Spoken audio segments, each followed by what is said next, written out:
Mashambulizi makali ya makombora kati ya Iran na Israel yaliyotokea usiku wa kuamkia Jumapili ya leo yamesababisha vifo vya watu takriban 13 na kujeruhi zaidi ya watu 140 kote nchini Israel, huku uharibifu mkubwa ukiripotiwa katika nchi zote mbili. Matumizi ya Iran ya kombora lake jipya la kisasa la ballistic na mashambulizi ya kulipiza kisasi ya Israel dhidi ya malengo ya Iran yamezidisha hofu ya mzozo mkubwa zaidi Mashariki ya Kati. Iran ilifanya mawimbi mawili ya mashambulizi ya makombora dhidi ya Israel ikitumia kombora lake jipya la ballistic la Haji Qasim lililopewa jina la aliyekuwa kamanda wa kikosi cha Quds Qasim Suleiman. Kwa mujibu wa shirika la habari la serikali ya Iran Fars, kombora hilo linalotumia mafuta yabisi lina uwezo wa kufika umbali wa kilomita 1200 na lina kichwa cha vita kinachoweza kubadilisha mwelekeo na kupenya mifumo ya juu ya ulinzi wa makombora ikiwemo mifumo ya Marekani ya THAAD na ya Israel Patriot.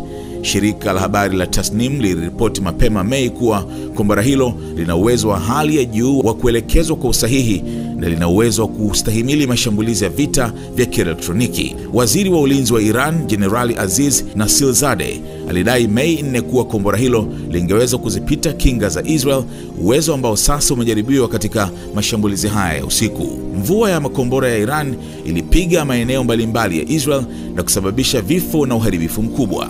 Kombora moja lilipiga moja kwa moja jengo la makazi mjini Bat Yam, kusini mwa Tel Aviv, na kuua watu 4: mwanamke mwenye umri wa miaka 60, mwanamke mwingine mwenye miaka 80, mvulana wa miaka 10 na msichana mdogo ambaye umri wake haukubainishwa, kwa mujibu wa huduma ya dharura ya taifa ya Israel Magen David Adom MDA.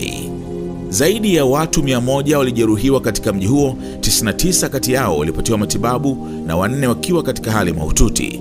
Video kutoka eneo la tukio zilionyesha jengo lenye sehemu ya mbele iliyoharibiwa vibaya likiwa limezungukwa na vifusi vya mawe.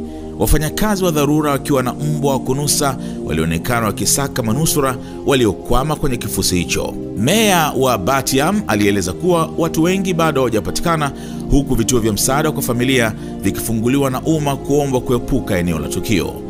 Katika mji wa Tamra karibu na Haifa, shambulio jingine liliwaua watu karibu 5 kwa mujibu wa vyombo vya habari vya Israel. Shambulio jingine karibu na Tel Aviv lilisababisha kifo cha mwanamke mwenye miaka 60, huku watu wengine 20 wakijeruhiwa katika eneo hilo na 24 zaidi katika maeneo ya milimani ya Judea, kwa mujibu wa MDA. Luteni Din Alsdan, msemaji wa kimataifa wa polisi ya Israel, alithibitisha kuwa kulikuwa na maeneo mengi ya kupigwa kufuatia mvua kubwa ya makombora kutoka Iran. Aliripoti majeruhi wengi waliolazimika kuhamishwa kwa ndege za matibabu, huku juhudi za kijeshi zikiendelea kuwatafuta watu waliopotea na kulinda maeneo yaliyoathirika. Kwa kujibu, Israel ilitekeleza mashambulizi dhidi ya malengo ndani ya Iran, ingawa idadi ya vifo vya mashambulizi hayo bado haijathibitishwa rasmi.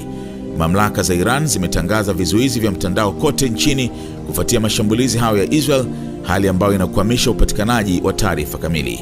Mashambulizi hayo yamesababisha uharibifu unaoonekana, huku ripoti zikieleza kuhusu moto na uharibifu katika eneo la Tehran na miji mingine, ingawa maelezo zaidi bado yanaendelea kutolewa. Hali bado ni tete, huku operesheni kubwa za uokoaji zikiendelea Bat Yam na maeneo mengine yaliyoathirika. Bat Yam, vikosi vya uokoaji na usalama vimeonekana vikihudumia waathirika, wakiwemo wanawake waliokuwa wakihamishwa kwenye vifusi, kwa mujibu wa video za shirika la Reuters. Meya Brot amesisitiza kuwa kipaumbele ni kuwapata waliopotea, huku huduma za dharura zikiendelea kufanya kazi usiku kucha kukabiliana na janga hili. Jumuiya ya kimataifa inaendelea kufuatilia kwa karibu hali inavyozidi kuongezeka, huku wasiwasi ukiongezeka kuwa mgogoro huu unaweza kuzidi kuyumbisha ukanda mzima. Matumizi ya teknolojia mpya ya makombora ya Iran na idadi kubwa ya vifo nchini Israel vinaonyesha ukubwa na uzito wa mgogoro huu, huku pande zote zikiwa katika hali ya tahadhari ya juu. Wakati juhudi za uokoaji zikiendelea na ukubwa kamili wa uharibifu kwa bado unaendelea kubainika, dunia inasubiri kwa wasiwasi maendeleo zaidi ya mgogoro huu. Hapo awali nilizungumza na Watanzania ambao wanaishi huko nchini Israel. Wamenitumia ujumbe leo. Mmoja ambaye ni B anasema, Bro Sky, kwa uzoefu wangu wa kuishi huku, hii vita ni ya moto mzee. Vyuma vinashuka kweli, sio vile vya Hamas ule ulikuwa ni utoto tu. Hiyo ni kauli ya mtu ambaye yuko Tel Aviv, ambaye anashuhudia hiki kinachoendelea. Kwa hiyo hali iliyopo sasa huko Israel ni hali ya hatari kabisa. Nadhani Israel haijawahi kupata upinzani mkubwa kama huu ambao Iran inauonesha katika siku hizi mbili. Tutaendelea kukujuza kile ambacho kinaendelea, lakini miongoni mwa habari ambazo kubwa kwa sasa ni kuhusiana na kauli pia ya Rais Donald Trump, ambaye amesema kwamba USA haina chochote ambacho imehusika na shambulizi la Israel huko nchini Iran, ambapo amesema hivi kupitia Truth Social. Lakini akaongeza kuwa, however, we can easily get a deal done between Iran and Israel and end this bloody conflict. Amesema kwamba iwapo Iran itaishambulia Marekani, itakutana na hatua kali za kijeshi ambazo hazijawahi kuonekana kamwe, akimaanisha it will face the might of the US military at levels never seen before.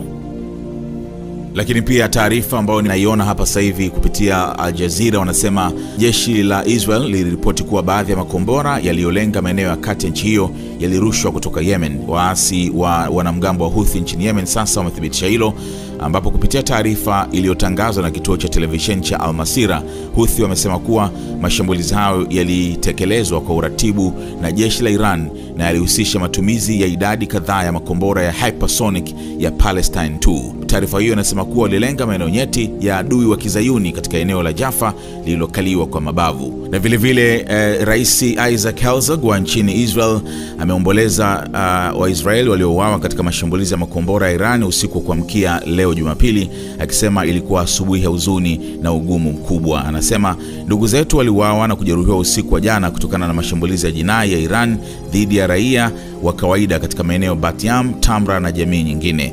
Wayahudi na Waarabu, raia wa muda mrefu na wahamiaji wapya, wakiwemo watoto na wazee, wanawake na wanaume. Ameandika kwenye X, ninashiriki maombolezo mazito na familia na naomboleza kwa huzuni kuu. Ninasali kwa ajili ya uponyaji wa waliojeruhiwa na kupatikana kwa waliopotea. Tutaomboleza pamoja, tutashinda pamoja, ameongeza. Kwa mujibu wa Times of Israel, wao wanasema kwamba watu 8 ndio ambao wameuawa na wengine kadhaa kujeruhiwa katika mfululizo wa mashambulizi yaliyolenga Bat Yam karibu na Tel Aviv na katika nyumba moja katika mji wa kaskazini wa Tamra.